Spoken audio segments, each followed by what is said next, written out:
After crossing the 1,000 kilometer milestone, we decided to invite some very special guests. Our parents flew over from Beijing to join us, and we set up a nice campsite right next to the Great Wall just for them. Okay, are we all rolling? Yeah. So we're here in the mountains just outside of Yinchuan, in the middle of our rest week. Got Dad and Mum out for a special visit. Set up camp here. We've got a belly full of delicious food and thick chocolate cake. Now we've sat down with some beer in some cups and tea in others. It was Tommy's birthday just a couple days ago, and it's going to be Mum's birthday in 4 days. So happy birthday, happy belated birthday to Tommy, and happy pre-birthday to Mum. Yeah. Well done. Yeah. Well done, Jim. And we're going to a fantastic vineyard tomorrow. Oh yeah, we're not here to suffer. We're not here to suffer. We're doing some research. So we're in Ningxia, which is like the finest wine production area of China. The Napa Valley. Yeah, a good one. Yeah. What do you think? Time to reminisce? It's just awesome coming out here because 20 years ago, I was walking along here with Yang Xiao and another buddy, Wang Baoshan, in a blizzard. And I could never have imagined that 20 years later, your mum and I would be coming out here to meet you boys, having finished just over 1,000 kilometers of your 1,100 now. Yeah. Right, your own journey along the wall. It's been thrilling to follow you on kind of ways and means that never existed at that time. Twitter and Instagram and YouTube, and I've been like super impressed the way you've been hugging the wall. When I was following the wall 35 years ago, it was really like looking for a needle in a haystack. And I've just been thrilled every morning seeing those pictures of the wall you've been posting. Ming Wall, it's like thousands of kilometers long, isn't it? 8,500 kilometers, 5,500 miles long. It crosses like 9 provincial regions of China. That's like 9 US states. I really like Ningxia. Do you know why? It's the only place along the Great Wall province that I don't have a police record. Oh, congrats. Yeah, I really love Ningxia, as well as the wine. You know, I think we should tell the viewers, the watchers, what the situation was back in the 80s. So China had been closed for like donkey's years under the rulership of Mao Zedong. And then a couple of years after Mao died, Deng Xiaoping came to power, and his idea was to normalize China's relationship with the world. So he opened the big door, and I crept in stealthily thinking I could go everywhere along the wall. But it was a very tentative, awkward reopening.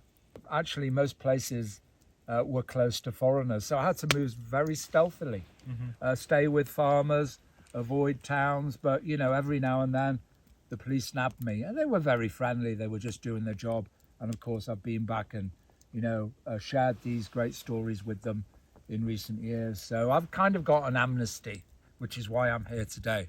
Yeah, it was a lot more difficult in that respect back in the day when Dad did his journey. Different kind of obstacle or barrier for us, right? It's the COVID checkpoints.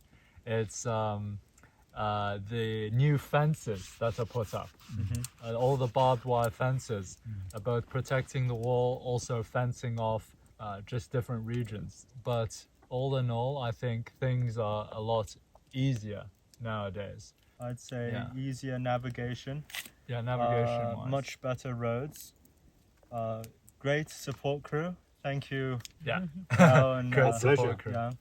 But the distance is enormous. Yeah, the distance. And is the still only there. way you can really know the Great Wall is by making a journey on foot along it. Yeah. In that way, you discover, you appreciate its immensity.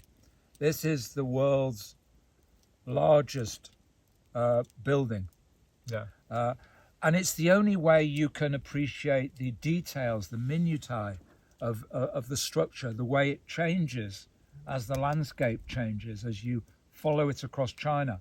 Yeah. And I know in the next stage of your journey, because you just crossed the Yellow River, it's going to get a lot sandier, and the mud wall isn't in as good condition. Right. So it's always changing. Yes. This area we're in now has got some of the best preserved wall. Just behind us, I mean, what do you think? It's about 5-6 meters high in places. And and at Hongjingzi, it's Yeah. 10 meters, over Yeah. 10 meters high. Yeah.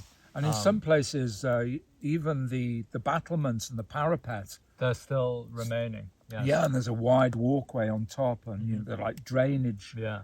sluices underneath. So anyway, many adventures ahead, and what about roughly 1100k done, maybe 2,900, 3,000 to go. So all the best for the next stage. Thank you, Dad. So I have a bag here, and inside the bag, I have my latest book. Well, you can see I'm holding two books. My Great Wall story was so long, it had to be divided into two books. So, when you write a book, one of the very pleasant things you do near the end is decide who to dedicate the books to. So this first volume is dedicated to the Lindsays, past, present and future.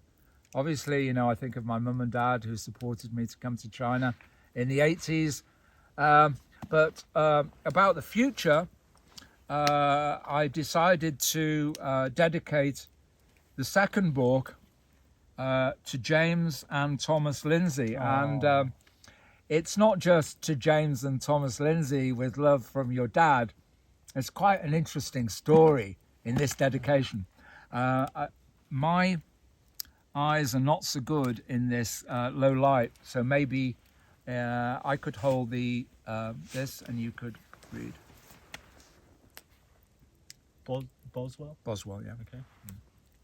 To James and Thomas Lindesay.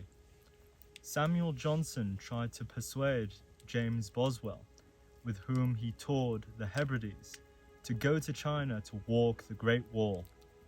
Despite concerns about leaving behind his children, Johnson argued that the benefits of the journey, an enlarged mind, and acquisition of dignity of character, would more than compensate for his long absence, and raise his children to eminence, reflect a lustre of spirit and curiosity in them, and distinguish them as children of a man who had gone to view the Great Wall of China. Jim and Tommy, many of the stories in this book recount your foundation years at the Great Wall. As early risers, inquisitive historians, animated guides, ardent conservationists, accomplished documentary filmmakers. Over 2 decades, along the thousands of kilometers of Great Wall's ways that we have traveled together, I have realized that wall fever, in the words of Alfred Wainwright, is not only an affliction that is healthy and rewarding, but might actually be hereditary. The condition has reached new heights through your own desires to measure the wall with your own footsteps. I look forward to being distinguished as the father of men who have also gone on foot along the Great Wall of China. All for wall. All for wall! Well, we could do a dance around the fire. So all the best for the next stage. Thank you, Dad.